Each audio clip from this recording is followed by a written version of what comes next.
সুপ্রভাত, ম্যাথ বইতে তোমাদের স্বাগত। আজকের ক্লাসে আমরা দশম শ্রেণীর গণিত পাঠ্য বইয়ের গোলক অধ্যায় থেকে কোষে দেখি 12 এর প্রশ্নগুলোর সমাধান করব। চলো শুরু করি।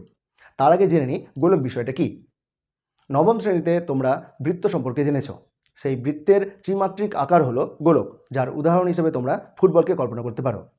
গোলকের অঙ্কগুলো করতে গেলে কী কী বিষয় তোমাদের মনে রাখতে হবে সেটা আগে জেনে নিচ্ছি। দেখে নাও, গোলকের ছবিটা হচ্ছে এরকম একটা বৃত্তেরই মতো। যেহেতু আমরা 3 ডাইমেনশনাল কোনো একটা ফিগারকে 2 ডাইমেনশনাল আঁকতে পারবো না, তার জন্য এইভাবেই তোমাকে আঁকতে হবে।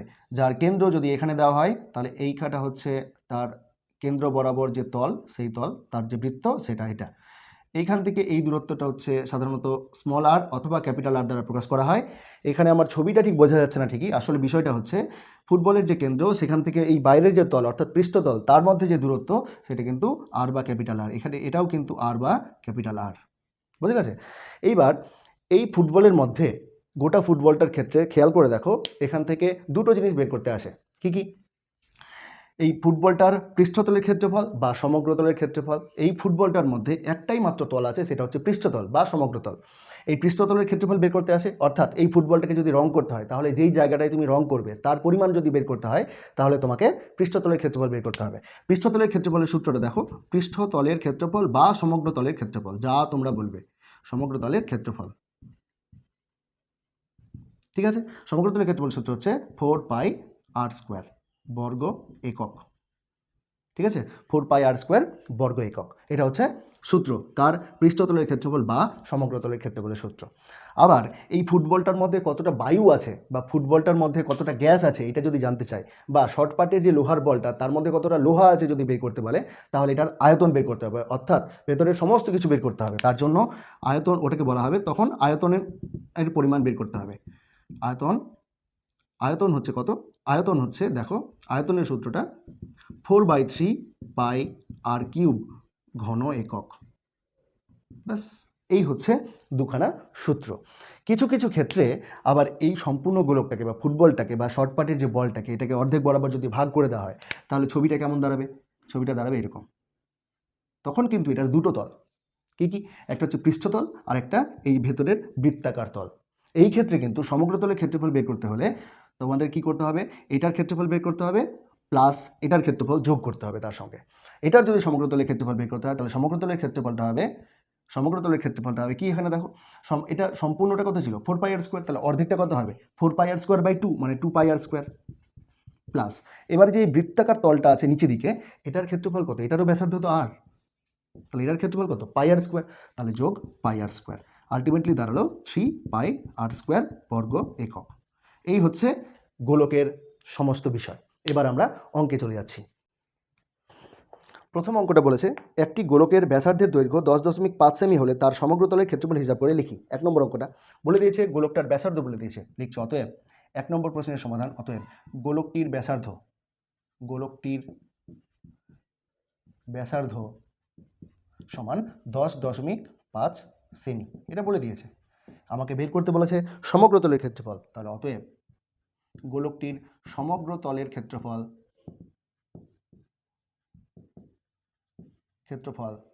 সমান, সূত্র কি? 4πr²। ঠিক আছে, লিখছি এখানে। তাহলে 4π এর মান 22/7 আর r এর মান 10.5, তার স্কোয়ার বলেছে, তাহলে স্কোয়ার করলাম। এইটা করলে দাঁড়াবে 4 × 22/7 × 10.5 গুণ 10.5। ঠিক আছে, এবার দেখো এটাকে তুললাম, এটার জন্য নিচে দিকে দশমিকের জন্য 1, আর দশমিকের পরে 1 ঘর, তার জন্য একটা শূন্য। এটার ক্ষেত্রেও তাই একই, দশমিকের জন্য 1, দশমিকের পরে 1 ঘর, মানে একটা শূন্য। এবার দেখো, আমরা জানি 15 × 7 = 105 হলো। এবার কাটাকুটি করছি, 5 × 3 = 15, 5 × 2 = 10, 2 × 11 = 22। ঠিক আছে, আর আমি কাটাকুটি করছি না। তাহলে দেখো কি কি থাকলো? 4 থাকলো, 11 থাকলো, 3 থাকলো, আর নিচে দিকে আর গুণ হচ্ছে 105। তাহলে আমরা এই সরাসরি গুণটা করে নিচ্ছি আগে। তাহলে এটা হচ্ছে কত? 11 × 4 = 44, 44 3-এ, 3 × 4 = 12, 2 হাত থাকলো 1, 3 × 4 = 12, 13, 132 এর সঙ্গে কত গুণ করতে হবে? 105। চলো 105 আমি গুণ করে নিচ্ছি। গুণ করছি, দেখো, তাহলে 5 2 10 শূন্য, হাতে থাকলো 1, 5 3 15, আর 1 16, হাতে থাকলো 1, 5 1 5, আর 1 6। এবার শূন্য দিয়ে গুণ করতে হবে, শূন্য দিয়ে গুণ করলে তো সবগুলোই শূন্য হবে, তার জন্য শূন্য দিয়ে আর গুণ করছি না, একটা ক্রস করে দিচ্ছি। 1 দিয়ে গুণ করলে হবে 132, তাহলে 2 3 1, তাহলে এটা হলো 0 6 6 2 8 3 1। এইটা হচ্ছে এইবার দেখো এখানে তাহলে সবগুলোকে গুণ করলাম, কত হলো, 1386.0 বাই কত, খেয়াল করে দেখো 10, ঠিক আছে। তাহলে কত ঘর আগে দশমিক, বা এটা 0 0 কেটে দিতে পারো তাও হবে, তাহলে 1386 বর্গ সেমি, এই হচ্ছে উত্তর। বুঝে গেল? এবার আমরা 2 নম্বর প্রশ্নটা দেখে নিচ্ছি।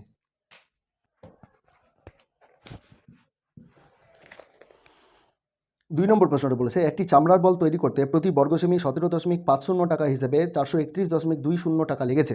বলটির ব্যাসের দৈর্ঘ্য হিসাব করে লিখি।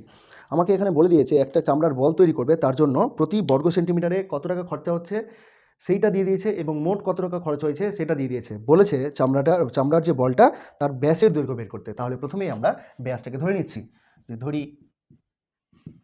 চামড়ার বলটির ব্যাস সমান 2r সেমি, ঠিক আছে। অতএব চামড়ার বলটির সমগ্র তলের ক্ষেত্রফল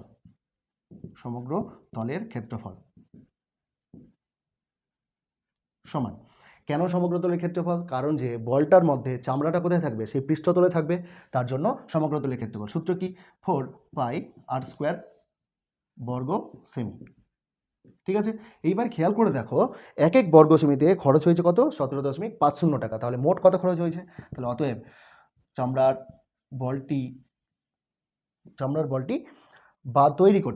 বলটি তৈরি করতে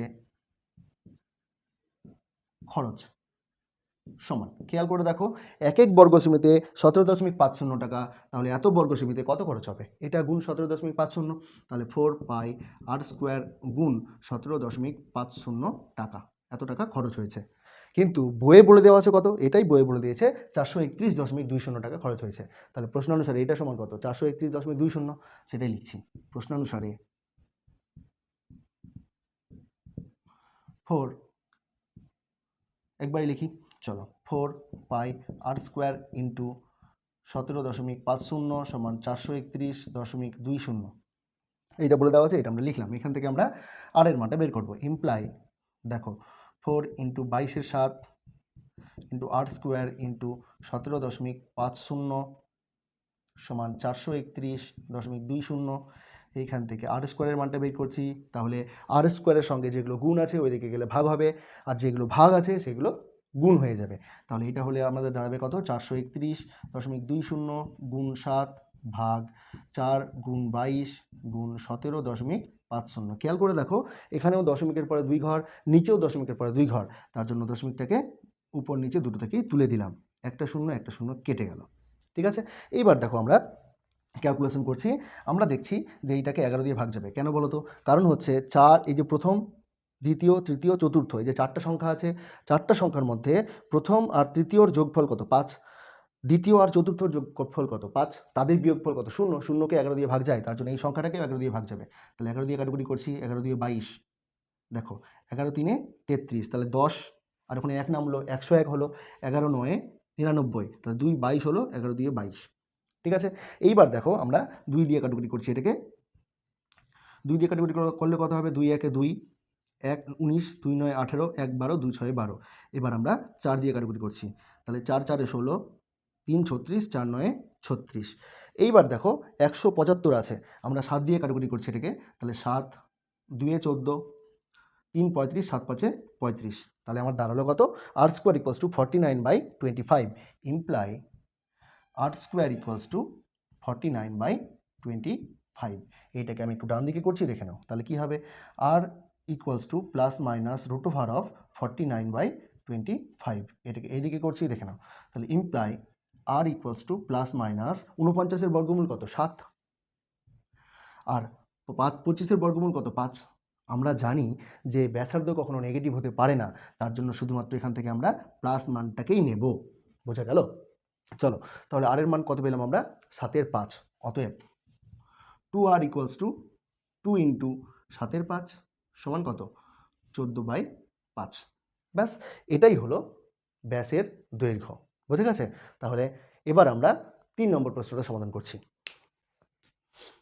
3 নম্বর প্রশ্নটা বলেছে, স্কুলে শর্টপাট খেলার জন্য যে বলটি ব্যবহার করা হয় তার ব্যাসের দৈর্ঘ্য 7 সেমি হলে বলটিতে কত ঘন সেমি লোহা আছে হিসেব করে লিখি।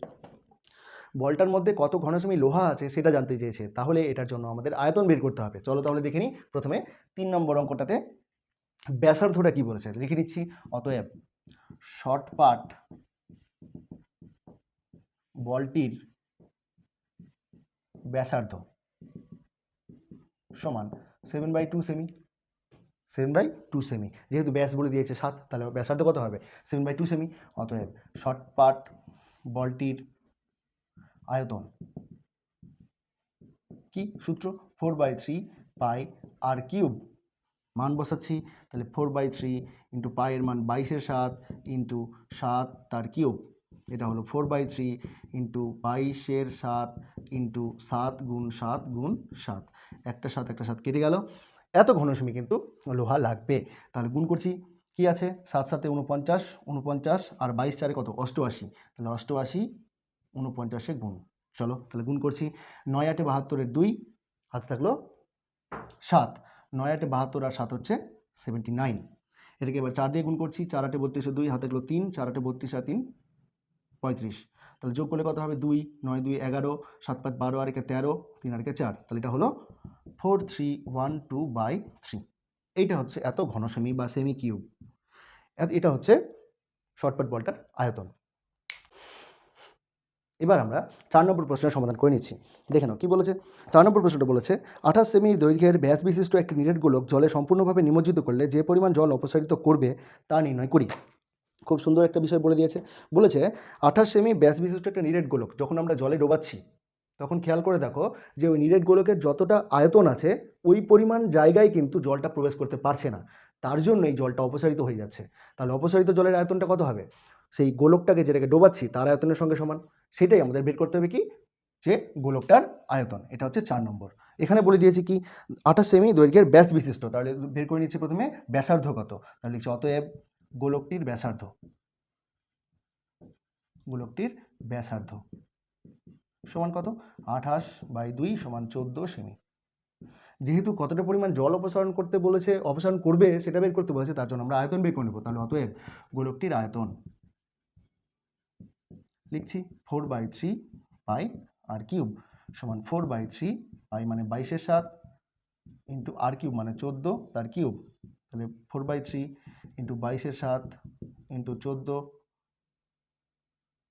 গুণ 14 গুণ 14। চলো তাহলে 7 2 14, তাহলে 4 2 8, 22 8 হচ্ছে 176, 22 8 হচ্ছে 176। দেখো খেয়াল করে 4 2 8, 8 22 হচ্ছে 176। এবার 14 14 গুণ করলে কত হবে? দেখো 14 4 56, 6 হাতে থাকলো 5, 14 কে 14 আর 5 19, 196। এইটাকে গুণ করতে হবে। 6 6 36 6 হাতে থাকলো 3, 6 7 42 আর 3 45 5 হাতে থাকলো 4, 6 কে 6 আর 4 10। এবার 9 দিয়ে গুণ করছি। 9 6 54 4 হাতে থাকলো 5, 9 7 63 আর 5 68 8 হাতে থাকলো 6, 9 কে 9 আর 6 15। এবার আমরা 1 দিয়ে গুণ করছি, তাহলে হবে এটা হবে 6 7 6 7 1। যোগ করছি এবার, তাহলে হলো 6 5 4 9, 8 6 14 4 হাতে থাকলো 1, 7 5 12 আর 1 13 আর 1 14 4 হাতে থাকলো 1 1 আর 1 2 আর 1 3। তাহলে এটা হলো কত? 34496/3। এটাকে 3 দিয়ে ভাগ করে তোমরা লিখতে পারো দশমিকে। লিখছি 3 1 3, 3 1 3, 1 14, 3 4 12, 2 29, 3 9 27, 2 26, 3 8 24, 2 3 ঘন সেমি। বুঝে গেল? এইভাবে তোমাদের অঙ্কগুলো করতে হবে। তাহলে আজকের ক্লাসটা এখানেই শেষ করছি। দেখা হচ্ছে অন্য কোনো একটা ক্লাসে। পরবর্তী ক্লাসে আমরা বাকি অঙ্কগুলো কভার করে নেব। চলো।